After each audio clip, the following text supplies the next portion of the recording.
Bonjour et bienvenue dans le podcast qui t'aide à retrouver et garder l'esprit zen. Comment garder l'esprit zen quand tout va mal, quand on traverse une période de chaos difficile? C'est ce qu'on va voir aujourd'hui dans ce nouvel épisode. Je m'appelle Anne-Marie Miron, je suis massothérapeute, hypnothérapeute, coach et entrepreneur. Je suis passionnée par la zenité, la loi d'attraction, l'énergie, les guérisons spontanées, les neurosciences, la psychologie et l'évolution constante de l'être spirituel. Je vous partage mes introspections afin de vous inspirer une vie plus zen et sereine. Ma mission est de débloquer les croyances limitantes afin de créer des changements rapides et durables en cohérence, cœur, corps et esprit. Ensemble, élevons nos vibrations, libérons notre potentiel et retrouvons notre liberté de créer une vie à l'image de nos plus grands rêves. Commençons par créer chaque jour plus de magie dans nos vies. Si ce podcast vous a plu, n'hésitez pas à le partager aux personnes qui vous sont chères. Vous pouvez également le noter avec des étoiles sur les plateformes. N'hésitez pas également à me laisser un commentaire, cela me fait toujours plaisir. Pour plus de contenu et de conseils, vous pouvez me suivre sur mes autres réseaux sociaux, Instagram, YouTube, Facebook, sous le nom de Anne-Marie Esprit Zen et aller sur mon site espritzen.ca. Je suis super contente de vous retrouver aujourd'hui pour ce nouvel épisode. En quoi as-tu de la gratitude dans ta vie? Est-ce que tu le sais? En quoi tu te sens vibrer? Tu te sens vivre? Qu'est-ce qui fait que tu te sens comme plein d'énergie, comme plein de passion? Qu'est-ce qui, toi, vient te chercher tout de suite? Qu'est-ce qui est précieux pour toi? Est-ce que tu le sais? Quand j'étais jeune, une des premières choses que je demandais aux gens, c'est « Toi, c'est quoi ta passion? Qu'est-ce qui te fait vibrer? » Parce que j'avais compris que le plus important dans la vie, c'est d'avoir envie de vivre, d'avoir envie de vibrer, d'avoir envie d'être connecté à son cœur. Puis avant, je connaissais pas la cohérence cardiaque, puis je connaissais pas les termes de l'âme et tout ça. Mais j'avais peut-être 12-15 ans, puis déjà, c'était dans mon langage d'aller chercher comme toi, en quoi t'es unique. Je demandais vraiment aux gens, presque comme première question, ce genre de questions-là. Puis c'est fou, mais c'est tellement important. C'est comme si pour moi, ça me donnait un indice de c'est qui la personne. Sa profondeur. Bon, je suis scorpion, ascendant scorpion, puis on dit souvent que c'est très profond et mystérieux et bref, mais j'ai toujours aimé aller au fond des choses, puis aller vraiment chercher le truc spécial dans la vie. La magie. Jeune, je me suis connectée à la magie de la vie. Puis, ayant eu une mère qui était très dépressive et négative, et j'ai comme eu deux mères. J'ai eu une mère très dépressive, puis une mère très zen, spirituelle, qui m'a élevée plus. Mais probablement parce que ma mère très négative, très dépressive, qui voulait souvent mourir, j'avais vraiment l'impression qu'en fait, il n'y avait rien qui l'animait. Puis c'est comme si j'avais besoin de voir comme en les gens qu'est-ce qui t'anime, qu'est-ce qui te fait vibrer, qu'est-ce qui te rend vivant, qu'est-ce qui te donne envie de vivre. Peut-être pour me rassurer, je sais pas, que la personne n'essaiera pas d'abandonner. Je sais pas. Ça m'est venu comme ça. Mais je reviens à la passion, puis c'est tellement important de savoir qu'est-ce qui nous fait vibrer. Qu'est-ce qui qui fait qu'on se sent vivant? C'est quoi notre moteur? C'est quoi notre gaz? C'est quoi notre fuel? C'est quoi le truc que tu pourrais te connecter à chaque instant que la vie c'est un peu de la merde pour retrouver comme l'esprit zen? Ce serait quoi comme le truc qui fait que tu fais comme mais ça, tu sais, que peu importe ce qui arrive, que tu peux te dire ah mais plus tard il y a ça. Ah mais comme te reconnecter à quelque chose. Puis, tu sais, j'ai appelé mon entreprise Esprit Zen. Pour moi, c'est comme quand j'ai pensé à ce nom-là et que j'ai comme vu ça, je me suis dit, oh, c'est ça. C'est que ça. Puis l'image de la personne qui est comme assise en position zen, c'est comme la paix d'esprit, c'est juste d'être bien, juste d'être zen, puis qu'on est capable d'être juste calme, puis d'accueillir, puis de rester là, puis de juste être bien. Puis pour moi, ça passe beaucoup par la gratitude. Puis la gratitude, ça passe dans qu'est-ce qui te fait vibrer. En quoi tu as de la gratitude? Qu'est-ce qui t'apporte la gratitude? Qu'est-ce qui fait que tu te sens wow, tu sais, oh my God. Aujourd'hui, j'ai une facilité incroyable à reconnecter avec la gratitude. À tout moment, de trouver n'importe quoi. Bon, là, c'est facile, il y a une super vue. Fait que oui, je suis comme, oh my God, tu sais, ça fait 2 jours que je suis ici. Puis je pars demain, puis tu sais, j'aurais pu aller me promener, mais non, je me dis, oh my God, juste le coucher du soleil, puis les couleurs, puis c'est fou, c'est vraiment beau. Mais aussi, même si c'est pas la belle vue que tu as devant toi, chaque fois qu'il y a de la merde dans ta vie, tu peux revenir là. Tu peux revenir à un moment de ta vie où tu t'es senti comme « Wow! J'ai l'impression que le temps est arrêté. J'ai l'impression que je suis exactement comme à ma place sur le X, là, comme il y en a des fois qui disent. Que tu te sens comme dans le flow, que tu te sens comme « Wow! » Puis ce sentiment de gratitude, de plénitude, c'est fou. Mais on peut toujours le retrouver, n'importe quand. Comme je disais, on peut avoir la super vue puis tout ça, mais on peut reconnecter à ça plus tard. Ou reconnecter à quelque chose pour lequel on a de la gratitude. Puis, moi, c'est quelque chose qui m'a sauvée. Qui m'a sauvée des séparations difficiles. Qui m'a sauvée de la dépression. Parce que ma mère avait fait une immense dépression parce que elle avait pas trouvé le prince charmant. Puis elle avait probablement misé toute sa vie sur ça, son mariage, sa maison, son bébé, puis que finalement ça s'est écroulé.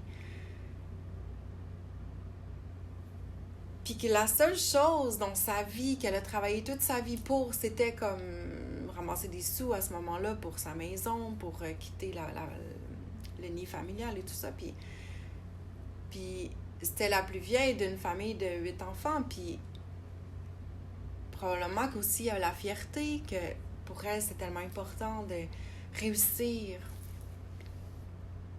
Mais elle a mis toute son énergie à une chose. Puis cette chose-là s'est écroulée. C'était la seule chose, probablement. Qu'est-ce qui arrive dans ce temps-là? C'est là que tu shut down. C'est là que t'as plus de raison d'être. T'as plus de raison de vivre. T'as plus de raison de... Quand t'as seulement une chose pour laquelle tu as de la gratitude, puis que tu fais tout en fonction de... Si cette chose-là s'écroule, qu'est-ce que tu vas devenir? Qu'est-ce que va être la suite? Puis, malheureusement, il y a beaucoup de gens, de femmes et d'hommes qui misent dans une relation qui devient presque parfaite. Là, presque parfaite, je veux dire la maison, la famille, le statut, le ci, le ça et l'image. Puis quand tout à coup, on se rend compte que, oh mon Dieu, mais je suis pas bien. Je suis malheureuse. C'est pas ça que je veux. Comme... C'est horrible. Puis, en quoi tu te connectes? Quand ça, c'est plus là. En quoi tu arrives à te connecter? J'ai développé avec le temps pour pas faire comme ma mère qui a fait un crash monumental et qui, 30 ans, 40 ans plus tard, on est toujours au même point. Pas sorti de la boîte, toujours dans les ruminations, toujours dans le négatif, toujours dépressif, toujours la victime, toujours... Ben...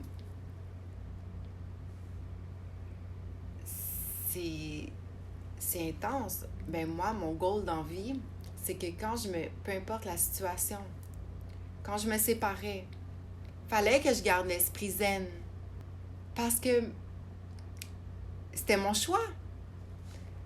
Parce que il était hors de question que je me ramasse à terre, à vibrer. Ben aussi parce que je connais la loi d'attraction, à vibrer la merde, à vibrer la vie c'est fini, puis tu sais, à vibrer la honte, la frustration, le mépris, non! Chaque fois que je me suis séparée, chaque fois, que ce soit à mes 19 ans, que j'avais un bébé de 11 mois, que ce soit à mes 30 ans, que j'avais un bébé de 9 mois, que ce soit à 36-37 ans, que j'avais un bébé de 2 ans. Chaque fois, je me suis dit, en quoi j'ai de la gratitude? Puis j'ai connecté à ça. Parce que c'est un choix. Ma dernière séparation, j'ai des employés qui me disaient, My God, je sais pas comment tu fais. Sérieux, moi je braillerais dans le coin, là. Puis, pour moi, c'était comme, j'ai pas ce choix-là. Non. Non. Tu sais, pour moi, c'était pas possible. Chaque fois que c'était la merde, ma mère spirituelle, ma mère qui m'a plus élevée, ben, elle me disait, Anne-Marie, pourquoi t'as commandé ça à l'univers? Pourquoi t'as demandé à la vie ça? Qu'est-ce que t'as besoin d'apprendre? Ben, j'avais un système automatique, un hardware automatique qui me ramenait tout le temps à, OK, pourquoi j'ai attiré ça? Pourquoi j'ai demandé ça? Puis au début, tu sais, pendant quand même quelques années, jusqu'à peut-être 28 ans, 27, je comprenais, je l'acceptais plus ou moins, là. J'étais quand même une victime un peu, puis par contre, je rebondissais vite. Mais quand j'ai lu Zéro Limite, puis le Ho'oponopono, puis de comprendre qu'on a créé notre vie pour vraiment évoluer, qu'on a vraiment tout... ça a renforcé le truc de « OK, c'est ça que ma mère elle disait, finalement, là, j'ai compris. » Puis j'ai encore plus connecté à ça pour mes 2 dernières séparations.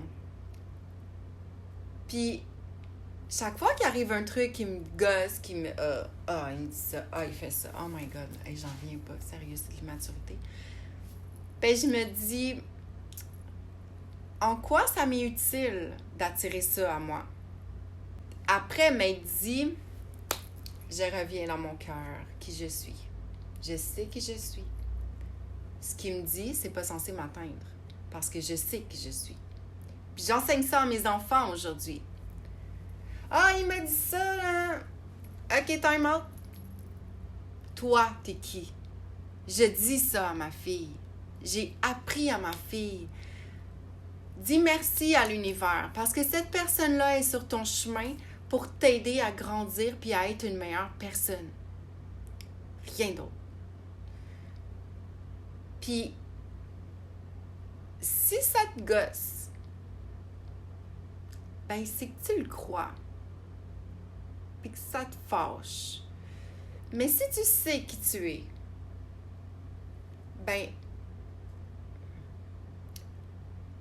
tu ne seras pas déstabilisé. Si tu sais que tu es solide, si tu sais que ça va moins te déstabiliser. Puis, je dis pas là-dedans de jamais se regarder et de toujours croire que les autres ont tort. Non. Tout ce qui nous trigger, tout ce qui... faut aller regarder. C'est correct. C'est important. Un peu. Mais il faut revenir rapidement à qui je suis.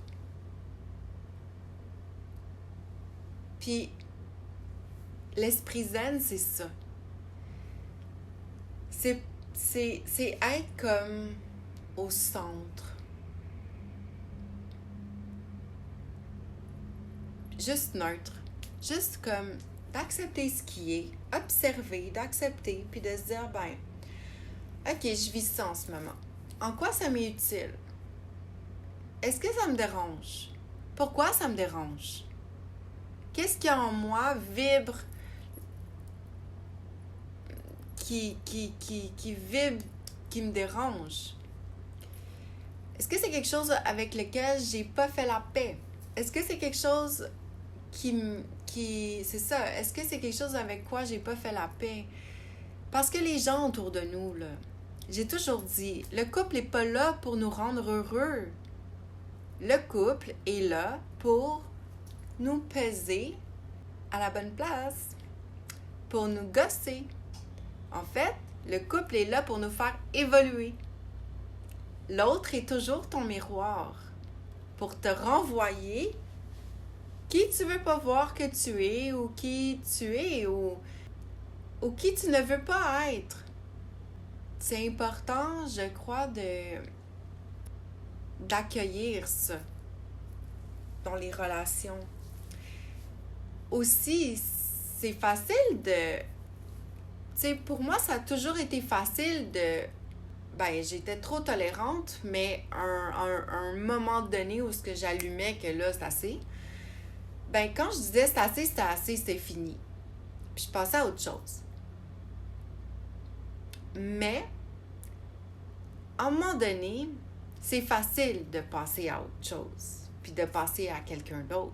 Puis de passer à une autre personne. Puis de passer à une autre personne. Puis de passer encore à une autre personne.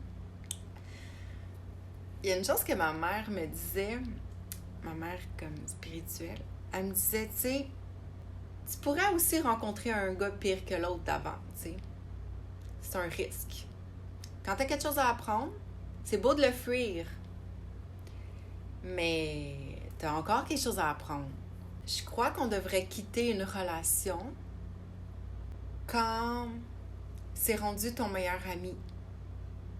Puis qu'il te trigger plus. Puis qu'il te gosse plus. Puis que c'est rendu platonique. Je pense que c'est là que tu as arrêté d'évoluer. Je pense que c'est là comme que passe à autre chose.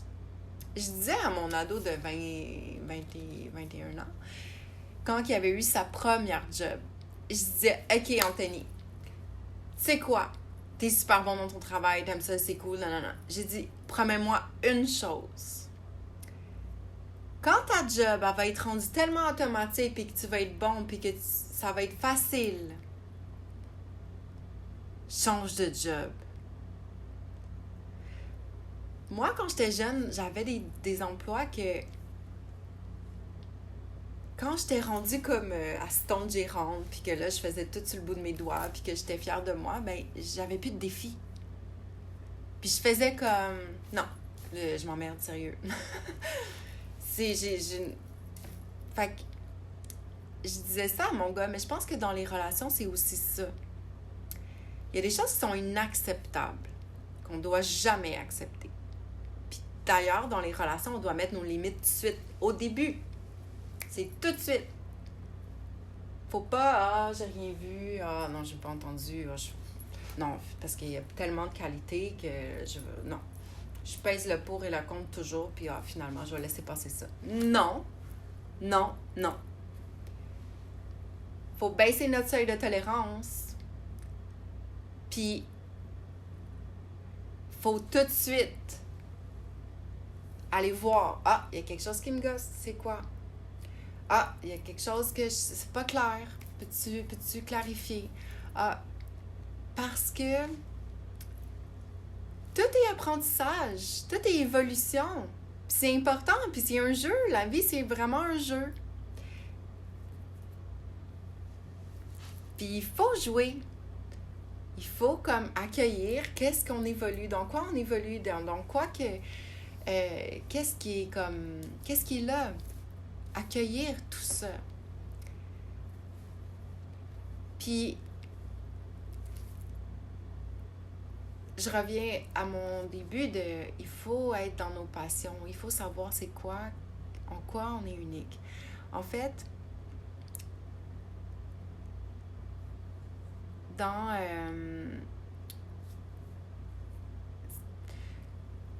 pour moi, avoir l'esprit zen, puis être capable de... peu importe les circonstances, de trouver le truc qui est positif, de trouver le truc qui nous connecte à notre cœur, qui nous connecte à notre mission de vie, c'est puissant. C'est énergisant. Avoir de l'introspection, puis voir où on va, puis notre cheminement, puis c'est gratifiant.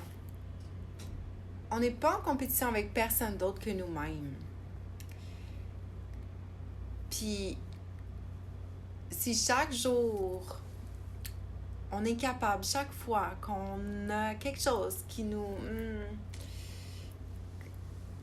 qu'on n'aime pas, ou qui nous blesse, ou si on est capable de accueillir ça, puis voir, OK, qu'est-ce que j'ai à apprendre?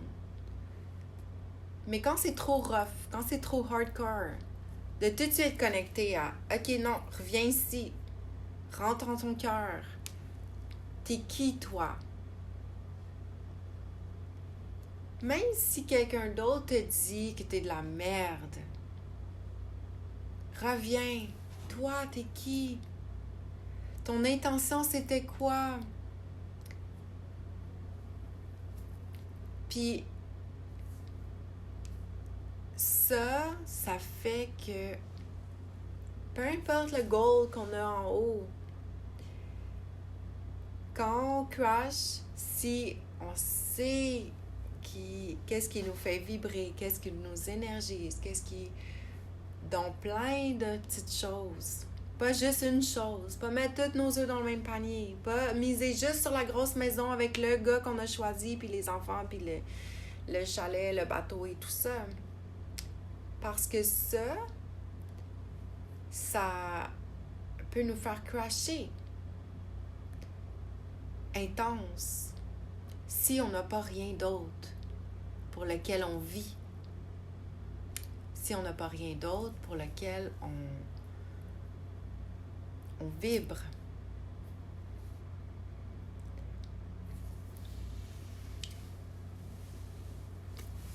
Moi, ma passion, je pense que c'est beaucoup d'aider les gens à avoir l'esprit zen et à garder l'esprit zen.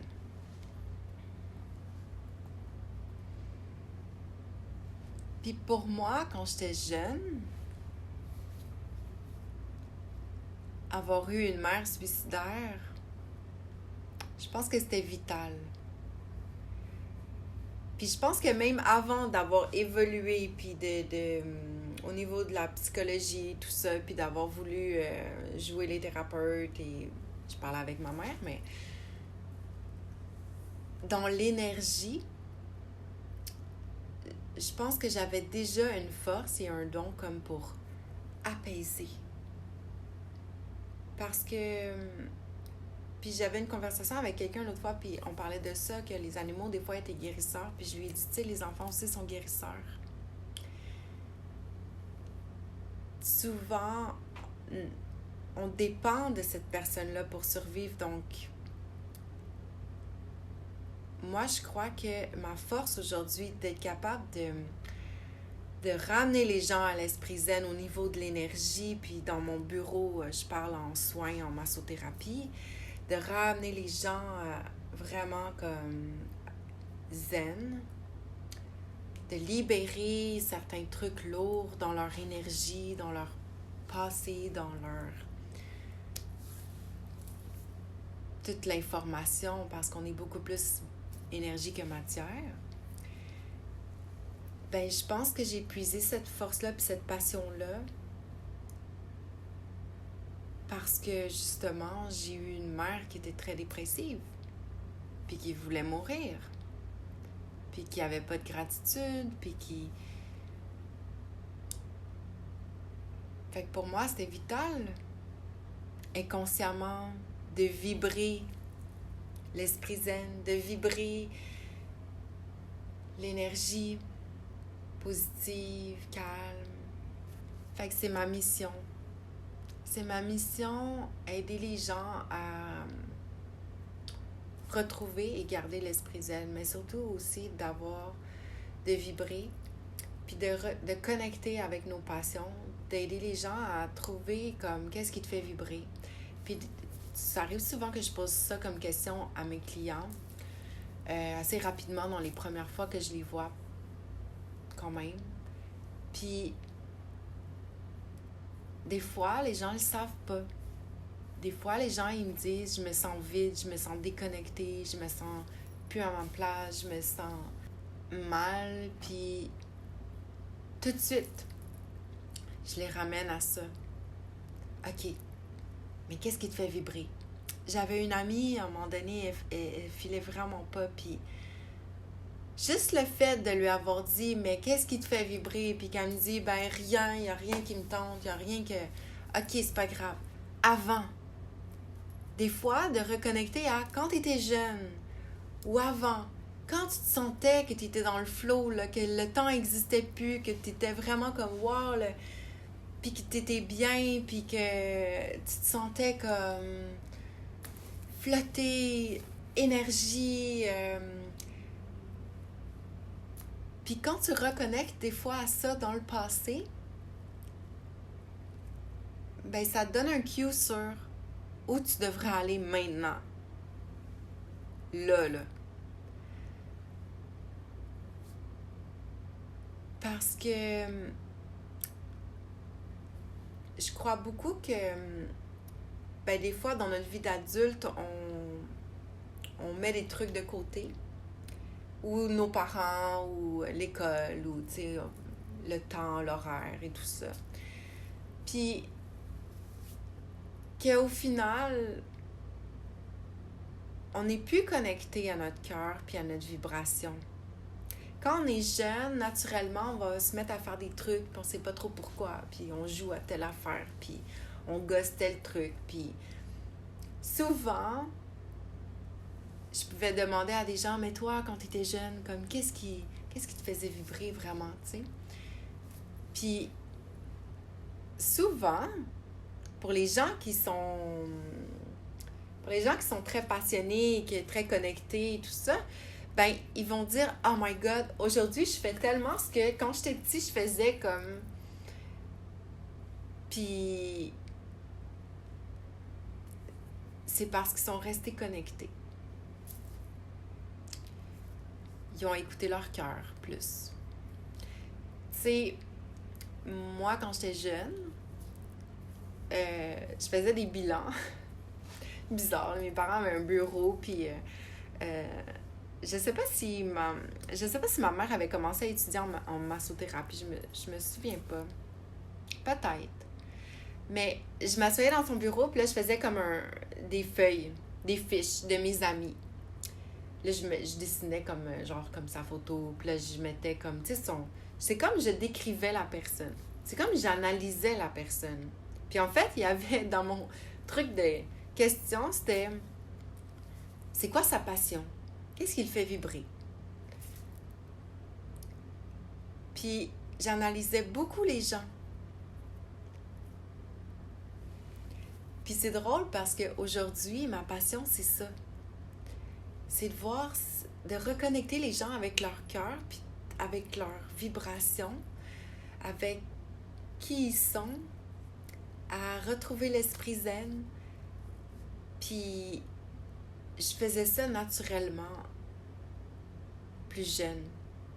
Puis aussi d'observer les gens, de les analyser, d'être avec les adultes,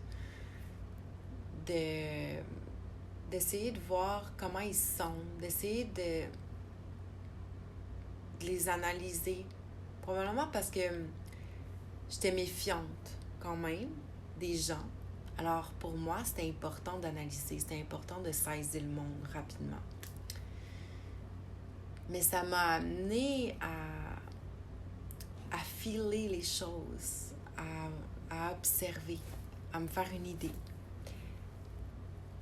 Puis c'est aussi probablement un plus que j'ai, comme d'être intuitive, de savoir, de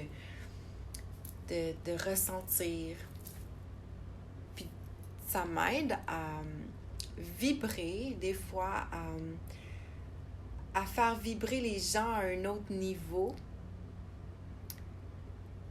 en me connectant à eux. Puis à créer des changements, des fois rapides et durables. Le plus souvent possible, en tout cas. Ouais. Créer des changements rapides et durables pour le corps et l'esprit.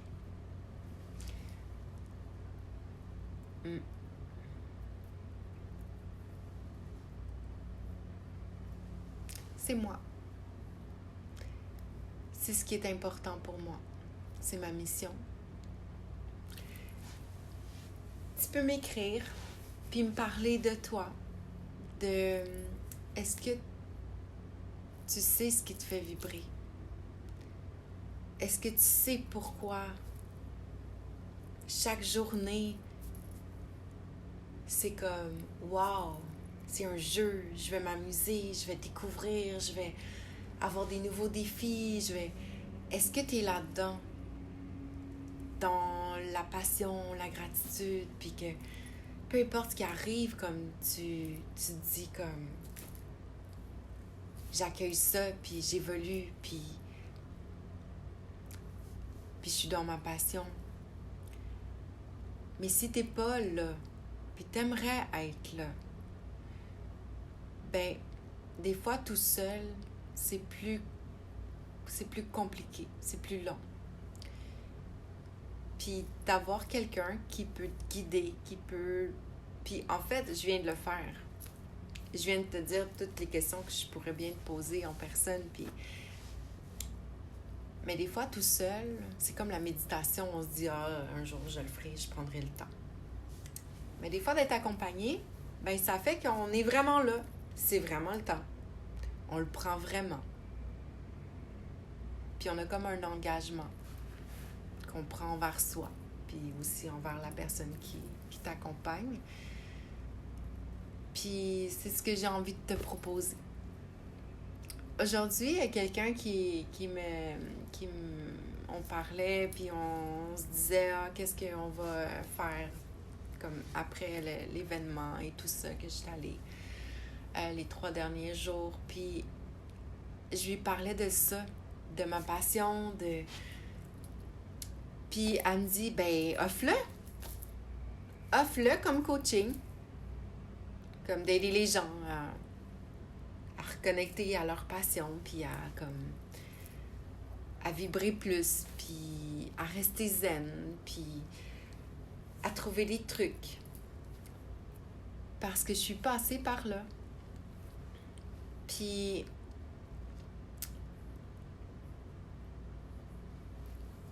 j'ai pas été tout seul. J'ai été guidée énormément. Puis sans ça, je serais pas qui je suis aujourd'hui. Puis peu importe le guide, si t'écoutes ton intuition, puis que ton intuition te dit « viens me voir », Mais si ton intuition te dit « ah, telle vidéo, écoute-le », écoute-le. Si ton intuition te dit « voilà, vas-y », attends pas que le mental embarque puis te dise « ah, mais tu sais, bof ». Mais à cause, parce que ça, c'est le mental. Faut pas écouter le mental. Faut vraiment pas écouter le mental. Parce que le mental nous stoppe. On se bullshit nous-mêmes. On se sabote nous-mêmes dans le mental.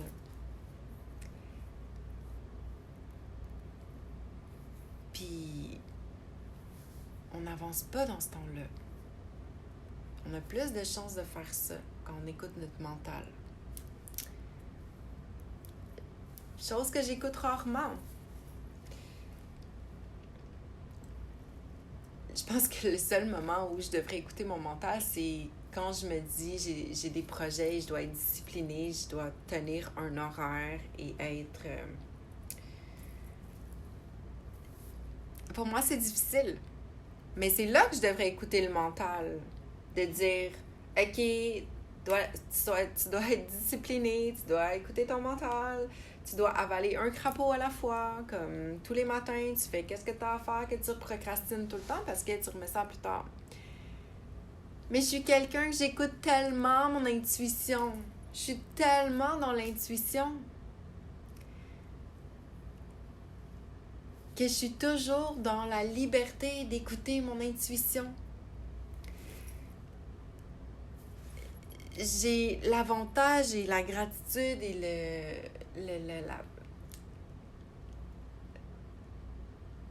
l'avantage d'avoir choisi ma passion comme travail qui fait que je suis tellement passionnée que j'ai bien réussi dans mon domaine. Puis ce que ça fait, c'est que ça me donne beaucoup de temps. En fait, des fois, on veut de l'argent, mais ce qu'on veut, c'est de la liberté. Puis moi, quand j'ai de l'argent, j'ai de la liberté. Fait que quand j'ai plein de liberté, c'est là que je suis là. La vie, c'est un jeu, on s'amuse. Qu'est-ce que j'entends, qu'est-ce que je feel? OK, il y a telle opportunité. Go. Je ressens quelque chose. Je vais lire telle affaire. Oui, j'avais telle idée. Je pourrais vous montrer, j'ai un cartable épais comme ça. De mind mapping, de livres, d'idées, de vidéos que j'ai écoutées, de mentors que j'ai écoutés, que j'ai passé des heures à faire ça, des heures à demander à l'univers, ça je me sens un petit peu mal, là, puis tout à coup, ça c'est pour moi. Puis là, d'écouter mon intuition parce que j'avais de la liberté, de l'argent, donc je me payais de la liberté. Alors j'écoutais mon intuition, fait que tellement de journées et mettons que je voyais que le lendemain, j'avais pas de clients avant midi, je bloquais mon horaire, puis là je me disais, OK, là j'ai de la liberté. Qu'est-ce que je fais? Puis là tout à coup, je me mettais à embarquer des fois dans des conférences, tout ce qui me parlait, tout ce qui me faisait vibrer au moment présent. Puis j'ai cumulé tellement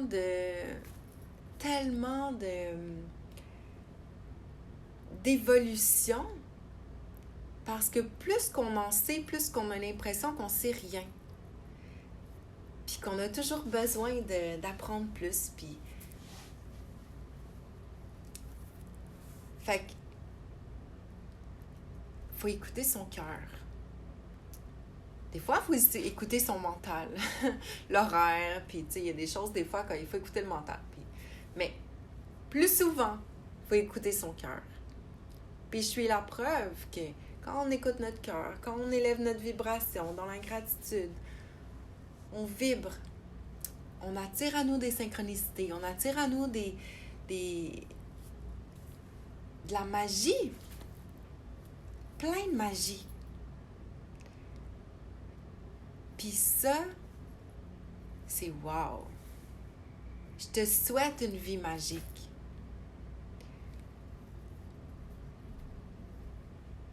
Vraiment. Parce qu'on n'est pas là pour s'emmerder.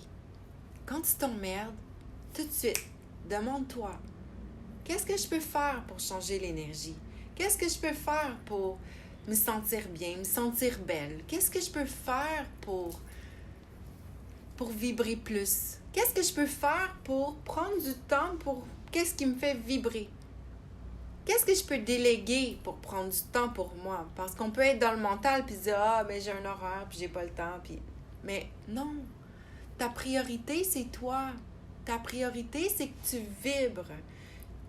Puis aujourd'hui, il y avait un conférencier qui parlait justement de prendre...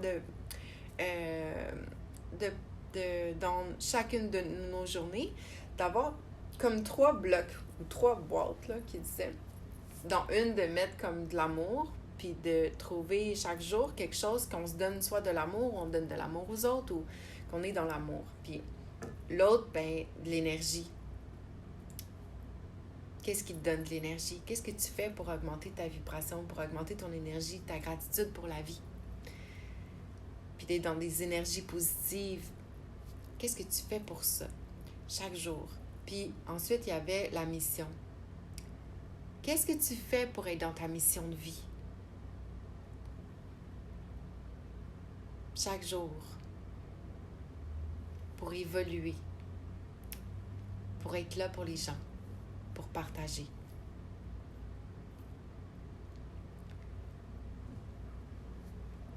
Puis c'est vraiment important de se dire, ben chaque jour, c'est une journée.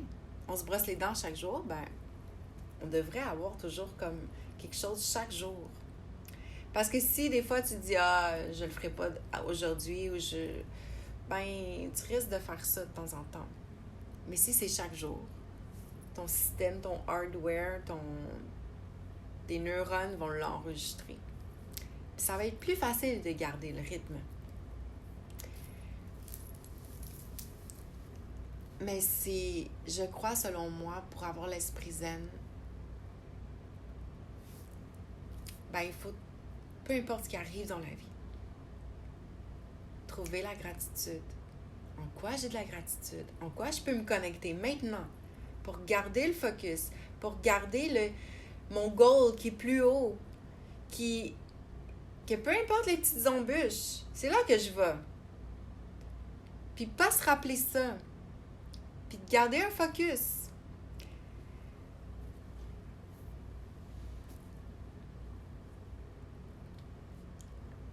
Puis de rester dans son cœur. De vibrer la vibration de l'amour, parce que l'amour, c'est ça qui est le plus puissant. C'est un antidote. J'ai entendu ça.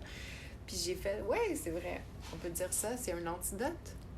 L'amour, c'est plus puissant comme énergie. En fait, la gratitude est plus puissante, là. Mais il faut être dans les énergies hautes. Parce que les gens qui sont dans une énergie basse, si nous, on ne vibre pas fort, ils risquent de nous amener avec eux. Puis, quelqu'un disait que l'énergie de la colère, ça vibre fort.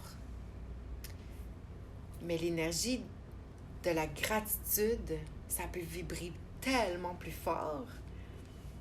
Puis, si tu vibres l'énergie de la gratitude jusqu'à en avoir les larmes aux yeux, puis tu es capable de te mettre dans cet état-là, ben la personne qui est en colère, la personne qui est frustrée, la personne qui essaie de t'écraser tout le temps, qui essaie de te dénigrer, de te piler dessus, ben ton énergie va gagner, pas la sienne.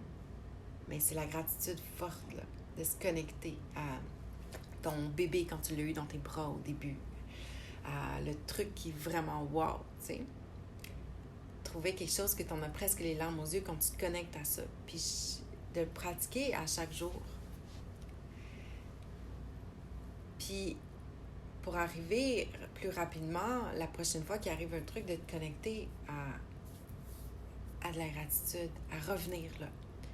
Je sais plus combien de fois dans ma cuisine que j'entendais des trucs qui me mettaient hors de moi si je reconnectais pas à « je sais qui je suis ». Je sais que mon intention, c'est quoi. Puis, je me reconnectais à mes mains sur quelqu'un dans mon bureau, ma première respiration avant de commencer un massage, en me disant « Wow, ma job de rêve, dans ma maison de rêve, avec mes clients de rêve, avec comme que je me sens bien, je me sens faire du bien, je me sens que les gens ont de la gratitude de me connaître, d'être là, c'est wow, de faire du bien, de sentir que j'ai un impact à long terme pour les gens, que j'ai un impact qui est puissant, rapide et durable pour le corps et l'esprit. Ça me reconnectait. Ça me reconnectait à qui je suis, à ma mission, à ma gratitude puissante. Puis peu importe le chaos autour de moi, peu importe, je sais qui j'étais, je sais qui je suis, je sais qui je veux être.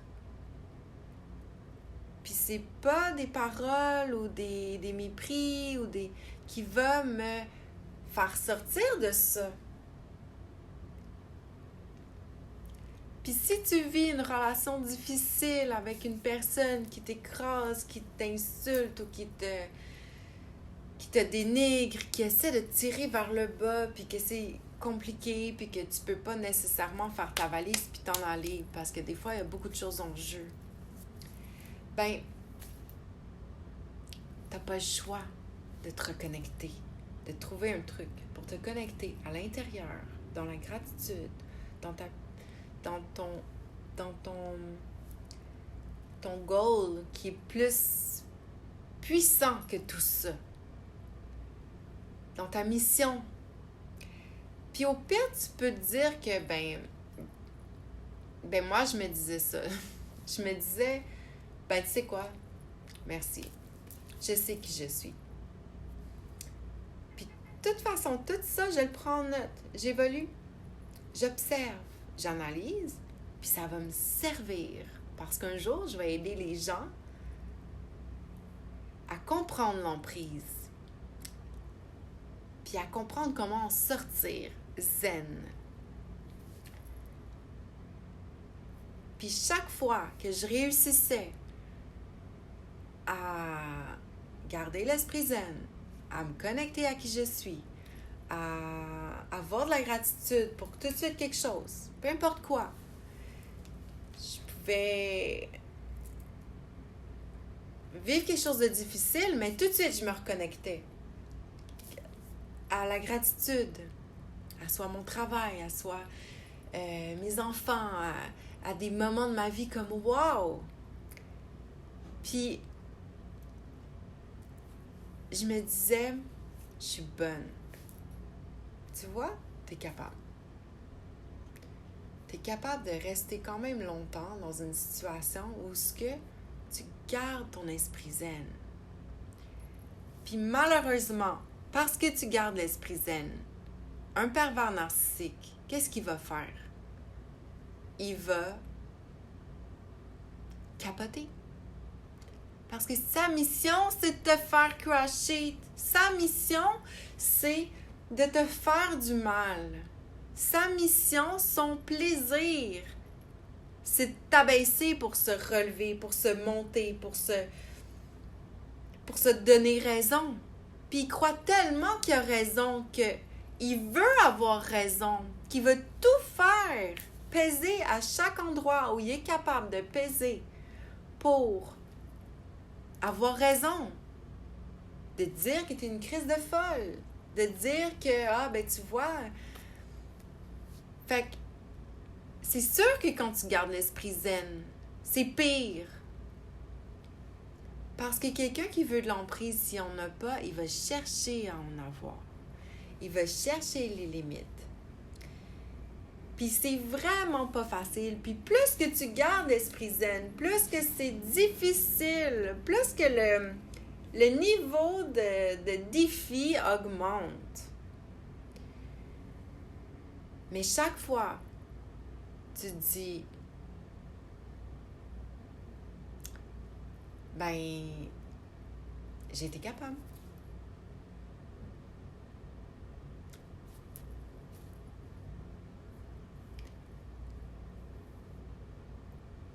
Puis, t'es fier de toi. Puis au mieux, tu vas dans la salle de bain, puis tu prends, mettons, un calepin, puis là, t'écris. J'ai entendu telle phrase, j'ai entendu ça, j'ai entendu ça, j'ai entendu ça. Pas pour le revibrer, pas pour le... mais pour te souvenir. Un jour, quand on aura besoin, peut-être. On souhaite pas ça. Mais moi, j'ai déjà gardé un carnet de les 6 derniers mois, ben des papiers, puis carnets, tout ça, des 6 derniers mois d'une relation avant que j'appelle, puis que je fasse over. Puis de relire par quoi je suis passée, par quel questionnement, par quelle naïveté, par quelle stupidité des fois. Même si je gardais mon esprit zen, comment j'étais trop...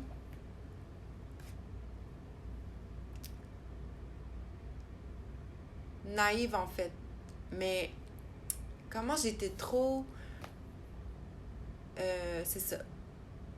Trop mal éduquée sur la situation. Je savais pas c'est quoi cette personnalité-là. Je ne comprenais pas le mécanisme. Je ne comprenais pas la stratégie. Je ne comprenais pas la psychologie. Et je ne comprenais pas le cerveau humain. Fait que c'est sûr qu'il m'a fallu plus tard m'intéresser à tout ça, même une fois séparée, pour étudier l'humain, le comportement. C'est quoi cette personnalité-là?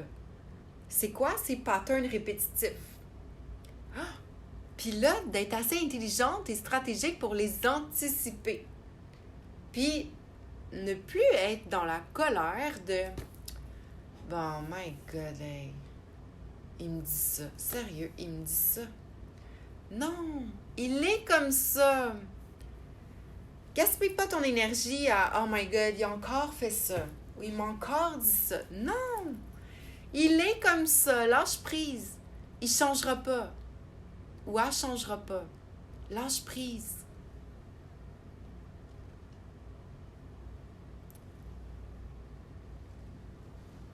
C'est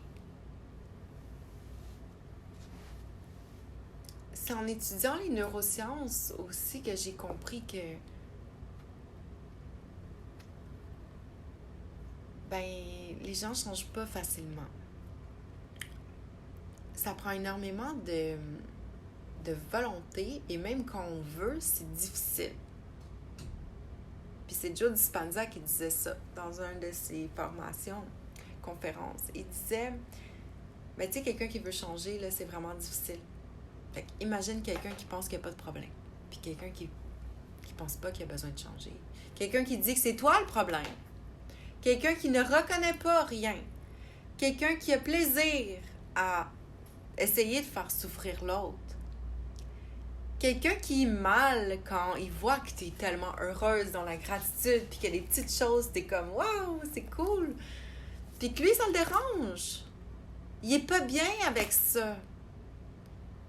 Mais ça va pas changer.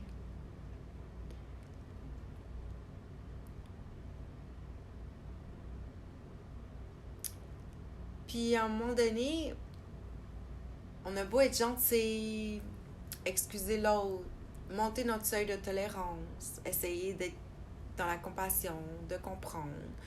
Puis là, de temps en temps, à la dernière seconde, il va pleurer, puis il va faire comme « Oh mon Dieu, je m'excuse ». Puis là, ben, ça, c'est le cercle de la violence conjugale. Puis, si on tombe là-dedans, puis qu'on t'offre ça trop longtemps, ça va trop loin. Ces types de personnalités-là, en fait, leur gros problème, c'est qu'ils n'ont pas de limites. On leur a jamais mis un cadre. Alors, c'est n'importe quoi.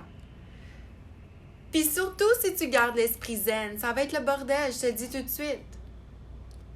Parce que ils testent les limites. Puis si tu gardes l'esprit zen, puis que tu te laisses pas atteindre, puis tu te dis, bah, c'est des paroles, puis c'est son avis, puis ben, regarde. Puis que tu finis par être stratégique, intelligente, que tu parles plus de tes trucs. Parce que tout ce que tu dis peut être retenu contre toi. Tout détail que tu vas te donner va être gardé pour être pris à un moment donné, que ça va être utilisable par cette personne-là. C'est leur façon de fonctionner. Il faut devenir stratégique. Il faut devenir plus puissante que leur toute-puissance. Il faut reprendre le pouvoir. Et c'est possible. C'est possible. Il y a des stratégies pour ça. Il y a des façons de faire. Puis ça, c'est plus facile qu'on pense. C'est plus facile qu'on pense.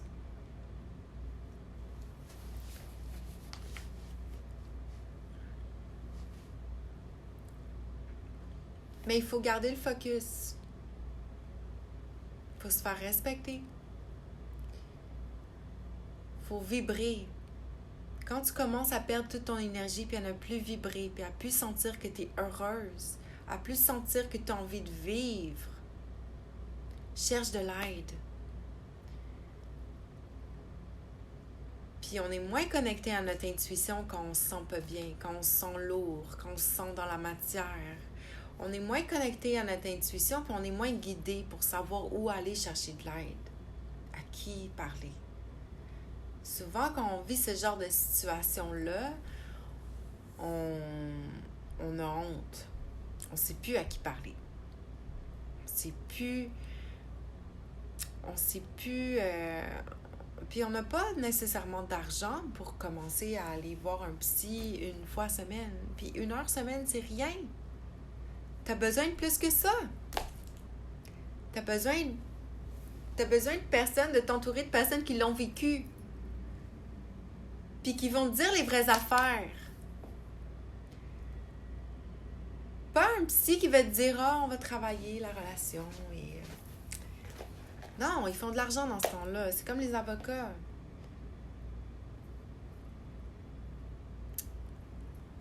Ça te prend de t'entourer des gens qui ont vécu ça, qui s'en sont sortis, qui ont pris des shortcuts que tu pourrais prendre. Parce que tu as besoin de t'entourer de gens qui vont te dire la vérité en face, qui vont te dire qu'est-ce qu'il en est de la réalité. Entre autres, que ces personnes-là, ils ne demanderont jamais d'aide. Tu as beau le forcer à aller voir un psy. J'ai fait ça 3 fois. T'as beau les forcer à promettre qu'ils vont faire une thérapie. Tu sais, il y en a un probablement qui est allé 2 fois, puis qu'après ça, il devait faire autre chose. Puis l'autre qui n'est jamais allé, puis l'autre qu'il n'y en a pas de problème. Fait que, tu sais,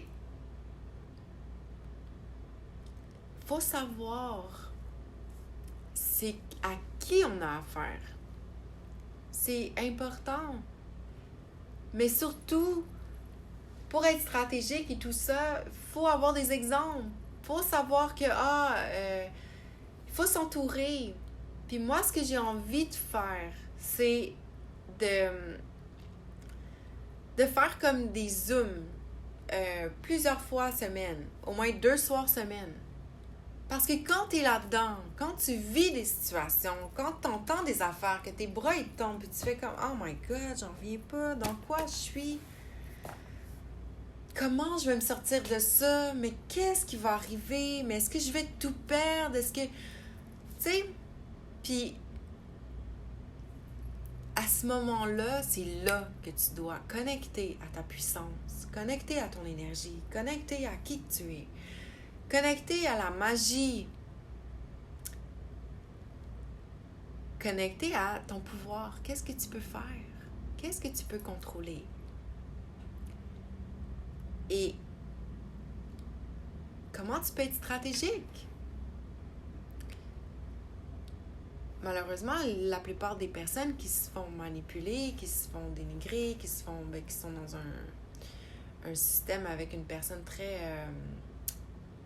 qui gruge son énergie et tout ça, qui essaie de la mettre sous emprise, souvent, c'est des personnes qui sont gentilles, qui donnent le bénéfice du doute, qui ont trop de tolérance, qui sont trop bonnes, que c'est des personnes surtout très intelligentes, mais qui sont pas stratégiques, qui sont pas machiavéliques, là, tu sais, qui vont pas comme faire quelque chose pour planifier, se venger, puis c'est pas dans ta personnalité, la plupart, dans ce que j'ai lu dans les livres par rapport à ça, parce que le pervers narcissique a un aimant, hein?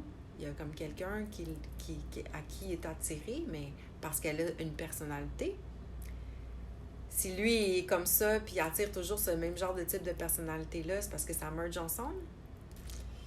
Puis si tu changes pas ta personnalité, puis tu travailles pas ce que tu as à travailler, puis dire merci d'avoir été dans ma vie parce que tu m'as apporté de la merde, mais ça m'a fait évoluer, puis maintenant j'ai changé, puis j'ai plus besoin de toi. Mais il faut aller là-dedans dans la merde, puis il faut évoluer. De là où je disais, c'est pas nécessairement de pitcher l'autre out puis de se dire je vais aller me trouver une autre relation. Non, t'as des choses à apprendre. T'as des choses à évoluer. T'as du travail à faire. C'est pas facile. Mais si tu fuis, ça va revenir. Je te le dis, ça va revenir. Je l'ai vécu. Il y a un travail à faire. C'est important. C'est l'alchimie. Puis, c'est ça, fait qu'il y a un type de personnalité, puis il y a une autre personne qui s'attire dans un sens, puis, faut devenir plus stratégique. Des fois, je dis intelligente, c'est pas qu'on n'est pas intelligente, mais faut devenir stratégique, ce qu'on n'est pas souvent, puis ça nous nuit. Fait qu'il faut devenir plus stratégique, parce que c'est important.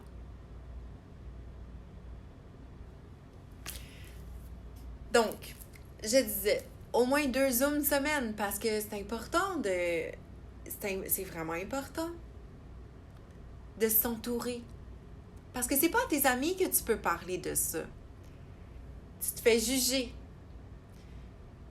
Puis, 80% des gens, ils s'en foutent. Puis l'autre 20% sont contents que t'es dans une situation de merde. Mais, faut que tu t'entoures de personnes qui sont là-dedans, qui le vivent, que le groupe, la résonance d'un groupe, l'évolution d'un groupe, c'est puissant. Puis, tu sais, moi, j'ai pas eu de groupe. Mais une fois, j'ai eu une amie qui avait été coachée, puis elle me disait ensemble, on arrivait à faire comme ah oui, puis on voyait des trucs sur l'autre, puis tu sais, on est bonne pour dire aux autres quoi faire. Mais dans un groupe, c'est ça. C'est intéressant parce que on est aussi un miroir, puis tu sais, t'as essayé telle affaire, puis ça a marché. Tu sais, moi, il y a des affaires que j'essayais, là, puis c'était comme oh my God. Puis quand ça marchait, j'étais tellement contente, j'étais comme oh my God, c'est trop hot, j'ai trouvé comment telle affaire, j'ai cassé telle affaire. Puis dans l'esprit zen, toujours. Dans la bienveillance, c'est l'esprit zen. Mais j'arrivais à créer des trucs, à changer des affaires où j'avais du power. J'arrivais à être plus stratégique. J'en ai lu des livres. J'en ai écouté des conférences. J'ai mis beaucoup de temps parce que quand j'ai des clients puis j'ai du temps, je vais aller m'inspirer, je vais aller étudier, je vais aller voir qu'est-ce que j'ai à apprendre. Je suis connectée à mon intuition, fait que j'en ai mangé pendant les dernières années, puis par moi-même, parce que je suis pro-défi, parce que je suis quelqu'un que j'ai le sens pratique vraiment développé, puis parce que je suis proactive. C'est ma personnalité. Mais si t'es pas proactive comme ça, puis que t'en as pas le temps tant que ça d'aller commencer à étudier pendant des heures et écouter tout, puis prendre des notes, puis réviser, puis nanana, puis essayer plein d'affaires, puis essai-erreur, mais si t'as envie d'être entouré, d'être coaché, d'être aidé, d'être écouté, on n'a pas tout l'argent pour se payer 2 heures de psy par semaine. C'est beaucoup. C'est vraiment beaucoup. On n'a pas tout l'argent pour ça. Puis, on en a tellement besoin. On a tellement besoin. Mais qu'est-ce qu'on fait?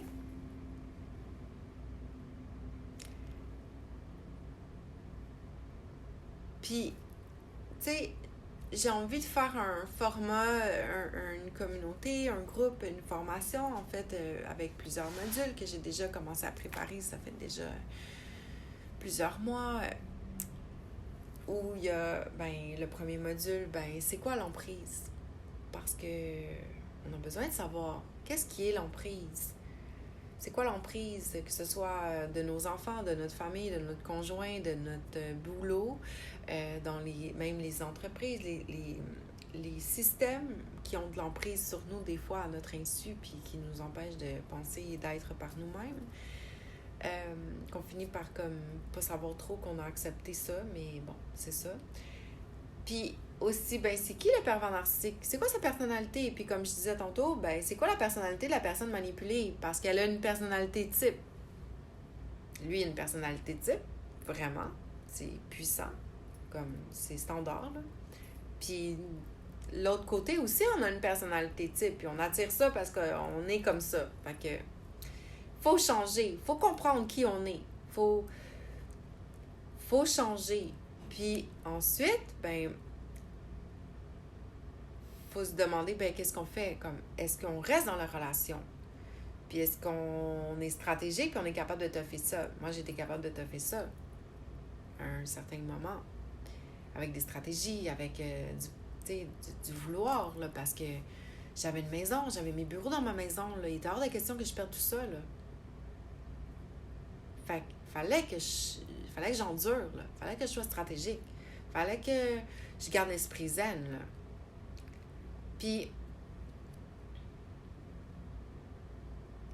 ensuite, c'est comment protéger nos enfants de ces personnalités-là qui, finalement, quand nous, on n'est pas sous l'emprise, qu'est-ce qu'ils vont faire? Parce que même dans ta maison, si toi, tu as l'esprit zen, puis que tu n'embarques pas dans la game, puis que tu te laisses pas descendre, la personne risque de s'en prendre à tes enfants, à tes animaux, à tes amis, à ta famille, t'isoler, te jouer dans la tête.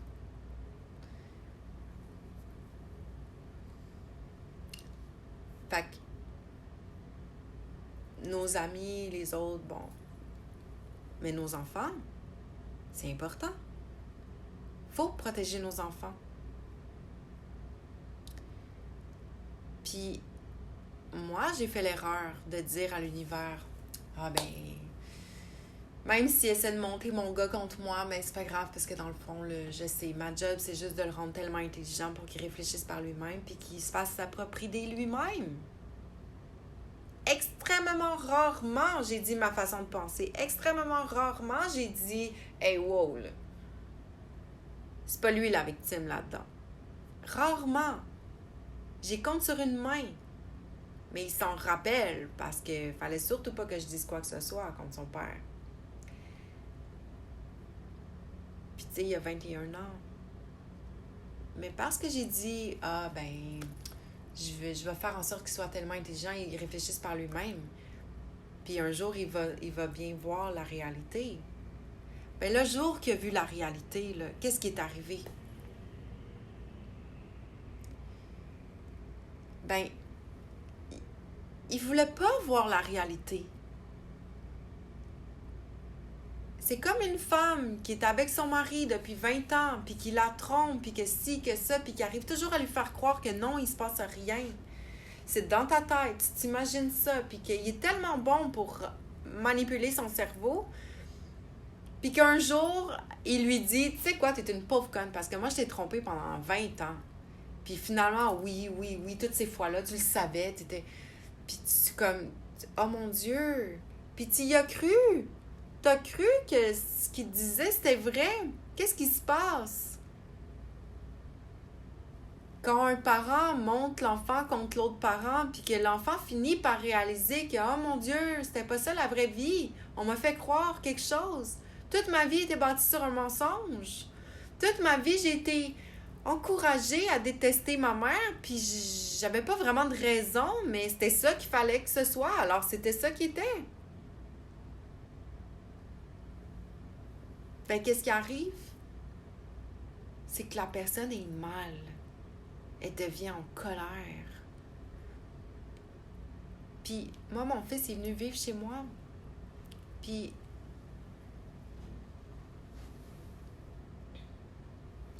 mon fils est venu vivre chez moi vers ses 18 ans, 19. Parce que j'étais comme rendue la seule personne qui ben, que de toute façon, j'ai toujours été là pour le prendre, mais il refusait de venir avec moi, vers moi. Puis j'ai lâché prise là-dessus, mais j'aurais pas dû. J'aurais pas dû laisser ça aller. Parce que l'aliénation parentale, c'est puissant. Il faut protéger nos enfants de ça. Parce que même si tu dis, ben, plus tard, il va réaliser, mais le choc peut être intense quand ça fait trop longtemps.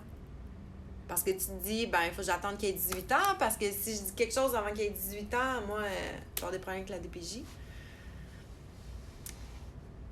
Puis qu'en attendant, ben, t'écris un livre. Que tu publieras pas tant qu'il n'y aura pas 18 ans, mais puis que même que tu n'as pas encore publié, mais que tu te dis, ben, en tout cas. Parce que ça peut être grave après, parce que la violence conjugale, même si tu quittes la personne, s'il monte ton enfant contre toi, ça devient un deuxième agresseur. Puis j'ai reçu des menaces. Je veux dire, puis tu sais, c'était hardcore, c'était difficile. Puis chaque fois, j'avais pitié. Au final, c'est à moi que j'en voulais. À moi qui a lâché prise pour survivre, qui a arrêté de se battre contre le pervers narcissique, contre la DPJ, contre ci, contre ça. Que j'ai juste comme, pour survivre, j'ai lâché prise, j'ai refait ma vie.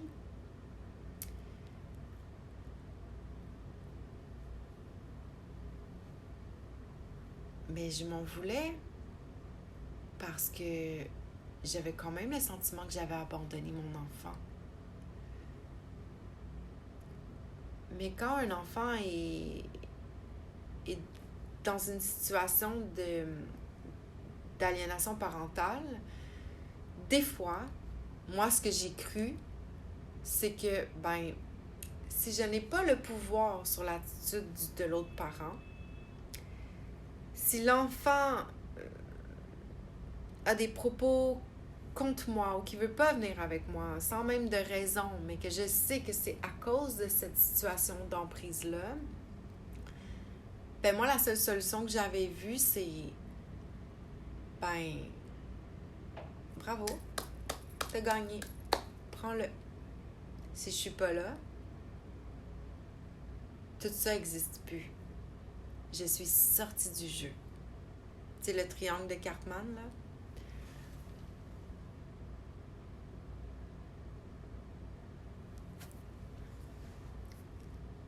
Je suis sortie du jeu. Tu sais, le triangle de Cartman, t'as le persécuteur, en fait, t'as la victime en bas. T'as le persécuteur, t'as le sauveur et t'as la victime dans le triangle de Cartman. Mais dans ce triangle dramatique qu'on joue tous à des niveaux différents, avec des personnes différentes, on a des rôles différents. Mais quand le jeu est tellement fort que tu es toujours placé dans la situation de la victime, ou que tu vois en fait que ton enfant est victime là-dedans, que t'aimerais le sauver mais que ça marche pas, des fois, il faut sortir du jeu. Si t'es pas là, si t'as pas de rôle dans le jeu, il n'y a pas de jeu. Et moi, ce que j'avais compris, c'est que, si je suis pas là, il n'y aura pas de jeu. Fait que l'idée que j'avais eue, c'était de dire à son père, bravo, t'as gagné. Je te le donne. Je te laisse. Mon fils avait 10 ans.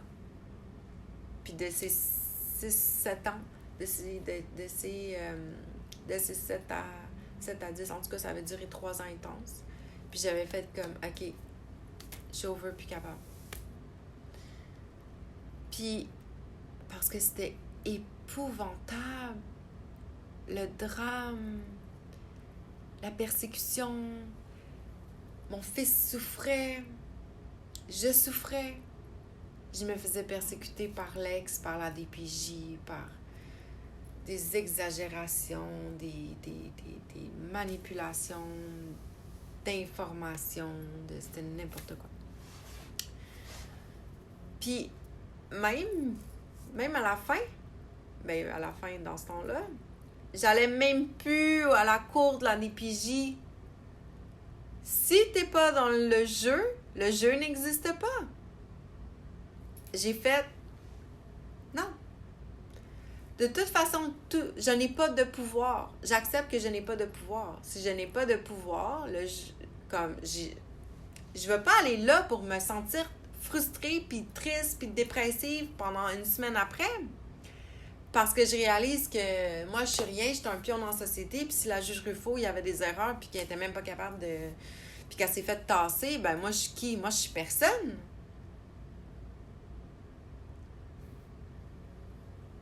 Puis, tu sais, mais c'est ça, puis j'en suis venue à ça. Tu sais, j'ai même vu une psy pendant 1 heure par semaine pendant un bout, là. Puis c'est ça, à la fin, son rapport, c'était ça, que j'étais en deuil de mon propre enfant qui était vivant. Puis je pleurais comme un enfant.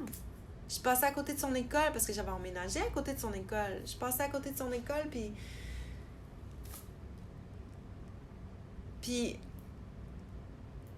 c'est ça. Puis encore là, j'avais pas les moyens d'avoir une psy. J'avais eu de l'aide de IVAC. Parce que une situation de marde m'était arrivée, puis comme que cette personne-là m'avait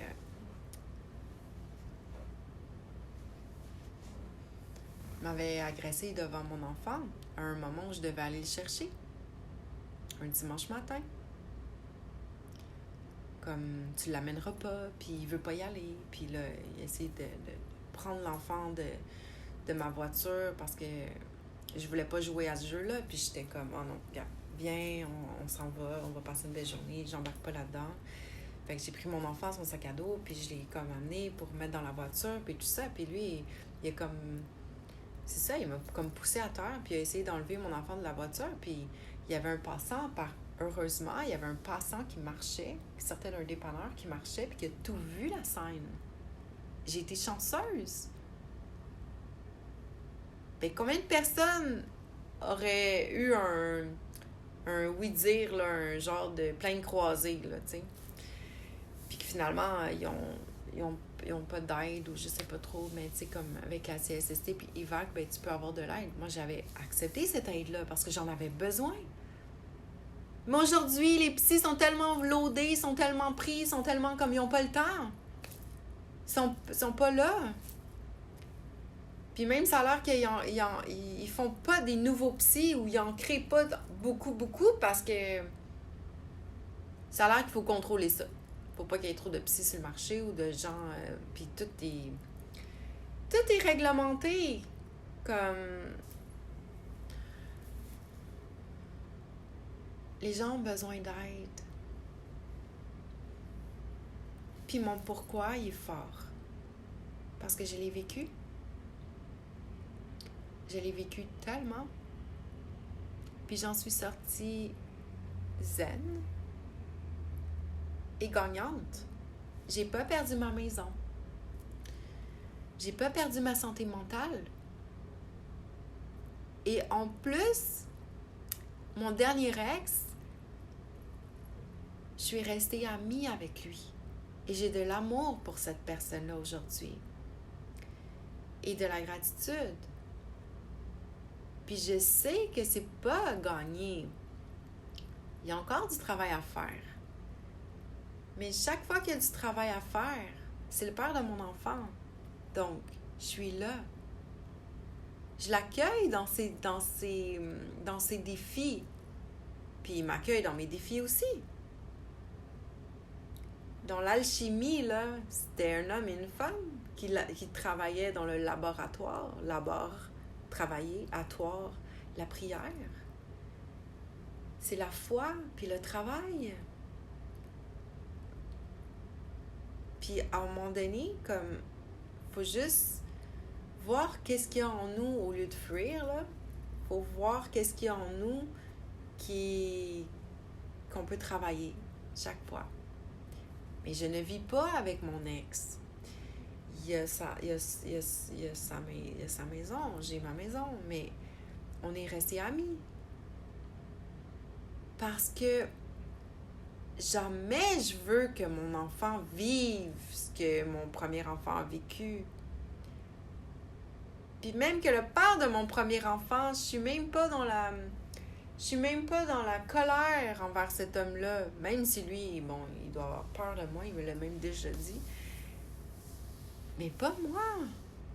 C'était la fête de mon gars, puis je veux dire, comme, son père avait pas de sous, je sais pas trop, puis comme... Mais j'ai dit, ben viens souper. C'était Noël, puis je pense qu'il était peut-être tout seul, ou que... Ben j'ai dit, ben viens. Je suis pas quelqu'un qui est dans le passé, qui est dans la rancune, qui est dans la négativité. J'ai eu une mère qui était comme ça. Je veux jamais être comme ça, parce que c'est de l'énergie négative, c'est de la merde. Ça t'apporte rien de positif. Puis l'autre fois, je disais à mon gars, puis parce que son père, il venait dire allô, puis tu sais, je sais qu'il sort pas de la voiture quand il vient, mais il est venu comme à un moment donné, mais c'est rare, tu sais, puis parce qu'il est encore dans ce schéma-là, tu sais. Mais, puis je parlais avec l'ami de mon gars, puis je disais à mon gars, je dis, ben tu diras, là, s'il veut venir, il peut venir en arrière, là, ici avec son plus jeune, il peut se baigner aussi, il fait super chaud, tout ça. Puis Anthony était avec ses amis, puis son ami, il dit... puis là, je sais pas trop... Je me suis mis à parler, puis à dire, puis comme... Il me regardait comme... Ah ouais, tu sais, l'ex a fait comme... Ben oui, viens, il peut venir s'il veut. Puis je dis, ben oui, mais... Tu sais, toute la merde que j'ai vécue, peu importe toute la merde que j'ai vécue. Merci. Parce que si j'avais pas vécu ça... Je serais pas ici aujourd'hui à avoir évolué, à avoir la job de mes rêves, la maison de mes rêves, à me sentir importante pour les autres, à me sentir donner de la valeur aux autres, à me sentir aider les autres, à avoir des enfants que j'aime, à être dans l'abondance. Si j'avais pas vécu ça, je serais pas qui je suis aujourd'hui. Et si je m'aime aujourd'hui ici présent, merci à toute la shit. Puis je vous souhaite d'aller là aussi. De finir par dire merci. Puis toutes les fois où j'étais... En fait, ça me rappelle... Chaque fois que c'était la merde, que c'était la fin du monde, que je me disais, ça n'a aucun sens. C'est horrible. Et je me disais, tu sais quoi? Ben, toute cette histoire-là, un jour, ça va aider. Un jour, ça va servir à quelque chose de plus grand, à quelque chose de mieux. Puis je connectais à ça. Puis aujourd'hui, je suis là. Puis c'est la vision que j'avais. Souvent, quand je me sentais rejetée, quand je me sentais pas aimée, quand je me sentais mal, quand je me sentais dans la honte, la colère, la rage, par rapport à des gens, des systèmes ou tout ça, j'avais toujours une visualisation, une gratitude pour le futur, de me dire, un jour ils vont voir, un jour ils vont comprendre, un jour ils vont réaliser, un jour ils vont voir qui je suis.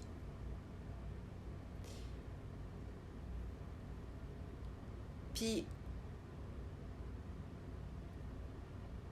chaque fois que je me faisais rejeter, c'est ce que je me disais. Mais c'est pas grave, Anne-Marie. Un jour, ils vont voir. Tu sais, t'as une mission, c'est plus grand. Un jour, ils vont voir.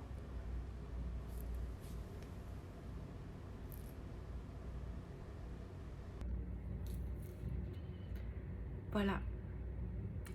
Si tu crois que cette vidéo peut résonner pour quelqu'un, partage-la. Si ça résonne pour toi,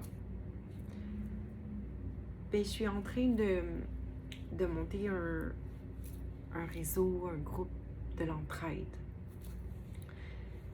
Va sur espritzen.ca, puis inscris-toi à ma newsletter. Puis, donc, tu laisses ton courriel, ton nom. Puis bientôt, quand mon projet va être prêt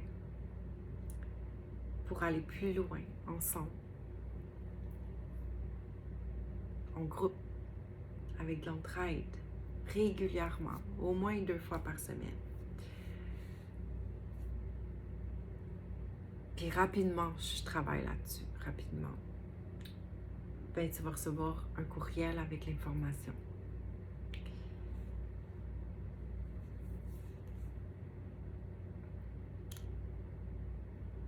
L'important,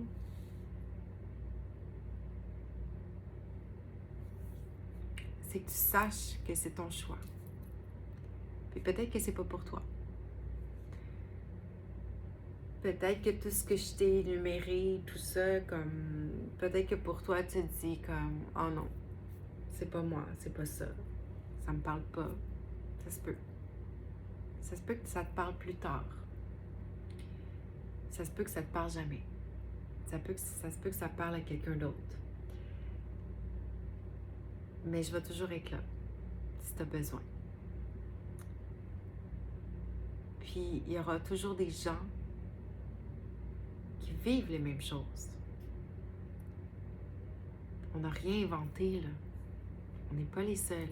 Il faut sortir de l'isolement. Il faut sortir de la honte. Il faut sortir de ce qui est difficile.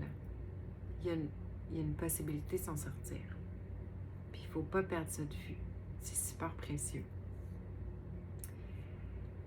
Fait que j'étais partie sur l'idée de la mission, de la vibration et tout ça, puis du pourquoi, puis de la mission de vie. Ça m'a fait remonter le pourquoi de qui je suis, de où je viens. Et j'espère que ça te permet de me connaître un peu plus, puis peut-être de connecter avec moi un peu plus. Et ben, je te dis à bientôt, puis garde l'esprit zen. Puis si tu as envie de m'écrire, tu peux m'écrire à Anne-Marie, Anne-Marie.miron miarouen@espritzen.ca. Ça va me faire plaisir de te lire et de te répondre.